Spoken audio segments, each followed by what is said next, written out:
ធ្លាប់អត់បងប្អូនពេលខ្លះយើងសាកថ្មទូរស័ព្ទឬកុំព្យូទ័រតែយើងអត់ដឹងថាវាចូលល្បឿនលឿនប្រមាណអត់ប្រកបនោះទេបាទហ្នឹងហើយបញ្ហានេះនឹងលែងជាក្តីបារម្ភទៀតហើយជាមួយ adapter ឆ្លាតវៃស៊េរីថ្មីគឺ EasyCharger 240W USB-C adapter នេះបាទអ្វីដែលពិសេសខ្លាំងគឺវាមានបំពាក់អេក្រង់ Digital ដែលបង្ហាញកម្លាំងវ៉ាត់ដែលកំពុងសាកភ្លាមៗជួយឲ្យយើងដឹងថាឧបករណ៍របស់យើងកំពុងទទួលបានថាមពលពេញលេញដែរឬអត់វាអាចទ្រទ្រង់កម្លាំងសាកបានរហូតដល់ 240W ឯណោះណាមិនថាលោកអ្នកប្រើជាមួយ MacBook Pro MacBook Air ឬទូរស័ព្ទ Samsung ស៊េរីខ្ពស់ៗទេគឺវាសាកបានលឿនបំផុតតែម្ដងបាទលើសពីនេះទៅទៀតវាក៏ដើរតួជាឧបករណ៍ OTG ទៀតផងលោកអ្នកអាចយកវាទៅដោតភ្ជាប់ជាមួយ mouse កាតាចុច flash drive ឬ USB hub ទៅកាន់ទូរស័ព្ទឬ tablet បានអាចផ្ទេរបានទាំងទិន្នន័យនិងមើលថាមពលប្រើប្រាស់បានក្នុងពេលតែមួយ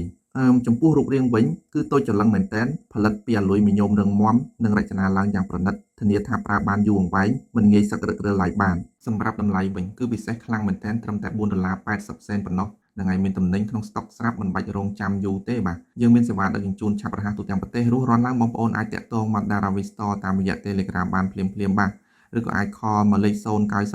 480 800និងមួយខ្សែទៀតគឺ098 480 800សូមអរគុណបាទ